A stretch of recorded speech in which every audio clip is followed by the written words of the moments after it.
Hello students, online class में आपका स्वागत है। मैं doctor DK. Goyal, associate professor pol science, KKM. College Jamui.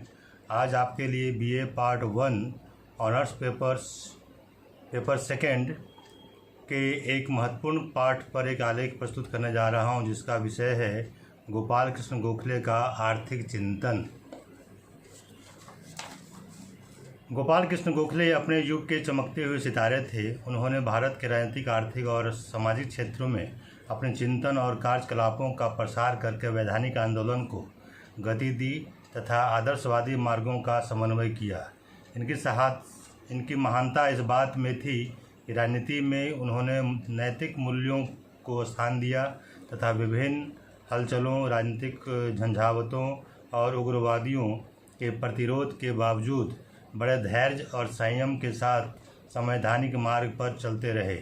Gokhale ने सदैव क्रमिक सुधारों का पक्ष लिया और भारत के लिए एकाएक स्वशासन की मांग को अव्यवहारिक माना।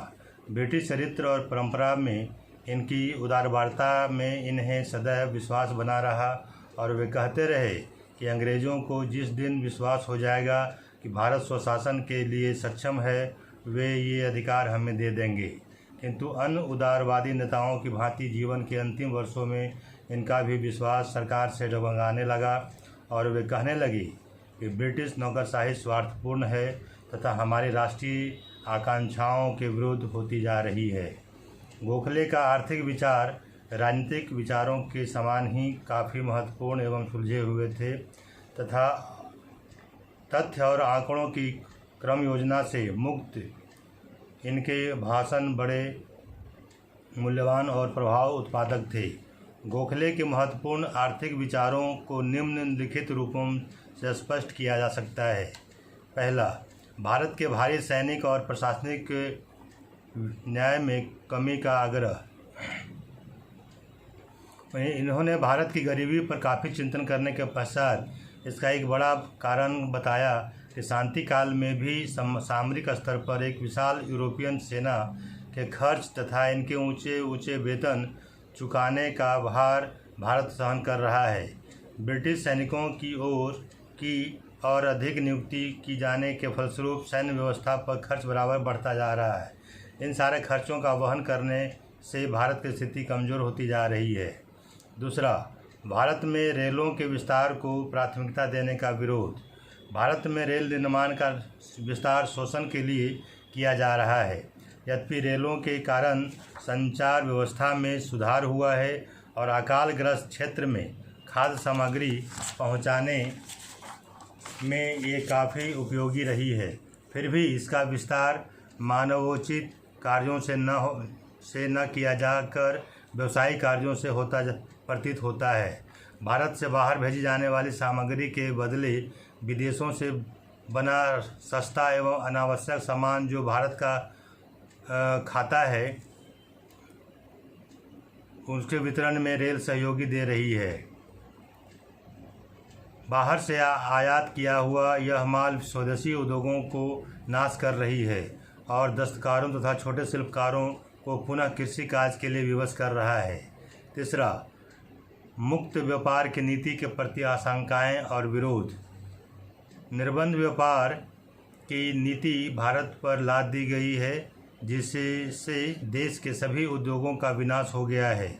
इस नीति का एक अनिवार्य परिणाम यह हुआ कि लोग खेती करने के लिए विवश होने के कारण अधिकाधिक गरीब होते जा रहे हैं। मशीनों की प्रतियोगिता में भारत के पुराने उद्योग ठीक नहीं पा रहे हैं, जिससे राष्ट्र की प्रगति रुक गई है। चौथा, विदेशी व्यापारियों को सुविधा। विदेशी व्यापारियों को दी जाने वाली अधिकाधिक रियायतों और सुविधाओं के कारण रेलों को घाटा हो रहा है। पाँचवां, भारत में राजस्व का विनियोजन। भारतीय वित्त व्यवस्था में वस्तुतः सैनिक दृष्टिकोण मुख्य है और भारतीयों के लिए भौतिक विकास एवं नैतिक उत्थान की दिशा में तब तक कोई ठोस कदम नहीं उठाया जा सकता जब तक देश के राजस्व का विनियोजन सैनिक कार्यों के लिए जारी रहेगा। इन्होंने सुझाव दिया कि जब तक भारत पर वास्तव में हमला न हो जाए अथवा हमले का भय पैदा न हो जाए, तब तक भारत की प्राकृतिक सीमाओं से बाहर जाने वाली सैनिक कार्यवाही के लिए भारत के राजस्व का उपयोग कम से कम कुछ समय तक नहीं होना चाहिए। छठा, ऋणग्रस्तता के प्रति चिंता। रुपये मूल्य वृद्धि के कारण उपयोग्य वस्तुओं की कीमतें बढ़ रही है, जिससे भारतीयों को काफ़ी कष्ट का सामना करना पड़ रहा है। अतः सूती वस्त्रों पर से उत्पादन शुल्क हटाया जाए, साथ ही नमक शुल्क कम किया जाए तथा और भी दैनिक जीवन की उपभोग वस्तुओं के करों में कमी की जाए अथवा इन्हें हटाया जाए। सातवां, जनता पर करों का भार। लोगों के कल्याणार्थ कार्यों का भार प्रांतों पर है, लेकिन राजस्व का अधिकांश भार केंद्रीय सरकार हड़प लेती है। यह स्थिति काफ़ी अनुचित प्रतीत होती है। बढ़ते हुए राजस्व से मिलने वाली पूरी रकम लेने के बदले भारत सरकार को चाहिए कि वह प्रांतीय सरकारों से बड़े बड़े निश्चित अंशदान जैसे प्रांतीय सरकारों के राजस्व का 1/3 या 1/4 भाग ले लें और बाकी 2/3 या 3/4 की पूर्ति बढ़ते हुए संसाधनों से करें। ये संसाधन सीमा शुल्क, उत्पाद शुल्क आदि है। आठवां, करों के भार को कम करने पर बल। प्रांतों को कर्णधार का अधिकार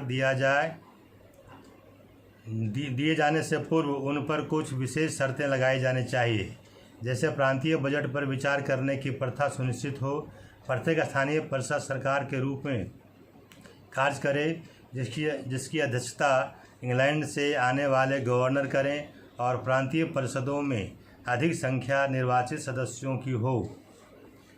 नौवां, औद्योगिक विकास पर बल और कृषि में सुधार पर बल।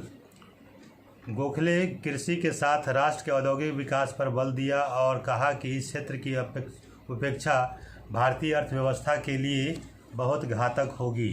उन्होंने देश के उद्योगपतियों से अपील की कि उद्योग में लगे श्रम में अधिकाधिक कुशलता लाने का प्रयत्न किया जाए, उत्पादन को बढ़ाया जाए तथा भारतीय सामान के लिए विदेशों में बाजार खोले जाएं। उद्योग धंधों के लिए उपलब्ध स्रोतों का इस प्रकार उपयोग किया जाए कि उसका पूरा लाभ उठाया जा सके। भारतीय उद्योगों में मध्यवर्गीय शिक्षित व्यक्तियों की नियुक्ति को प्रोत्साहित किया जाए। गोखले पश्चिम की पूंजीवादी अर्थनीति और अविकसित अथवा पिछड़े देशों की सामरिक आर्थिक मांगों के द्वारा उत्पन्न खतरों को भली भांति समझते थे। अतः उनका स्पष्ट मत था कि पूंजीवादी देशों की अर्थनीति ज्यों के त्यों भारत में लागू नहीं की जानी चाहिए। स्पष्ट है कि भारत गोखले के महान योगदान को हमेशा याद रखेगा। ये ऐसे महान विभूति थे जिन्हें महात्मा गांधी ने अपना राजनीतिक गुरु कहा था। इन दोनों के बीच जो समानताएं थी उस पर प्रकाश डालते हुए गांधी जी ने कहा था कि गोखले ने मुझे सिखाया कि अपने देश प्यार करने का दम भरने वाले प्रत्येक भारतीयों का स्वप्न यह होना चाहिए कि शब्द वैभव में ग्रस्त न होकर इस देश के राजनीतिक जीवन का आध्यात्मिकीकरण किया जाए। उन्होंने मेरे जीवन को प्रभावित किया और आज भी कर रहे हैं। इसी नाते मैं अपने जीवन को पवित्र बनाना चाहता हूँ और अपने आध्यात्मिकीकरण करना चाहता हूँ। उस आदर्श के प्रति अपने आप को समर्पित कर दिया है। इसी प्रकार लॉर्ड गरियन के शब्दों में, मैंने किसी राष्ट्र का ऐसा कोई भी और व्यक्ति नहीं देखा जिसे उनसे अधिक संसदीय क्षमताएं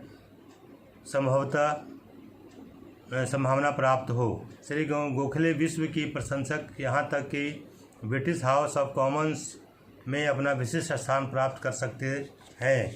धन्यवाद।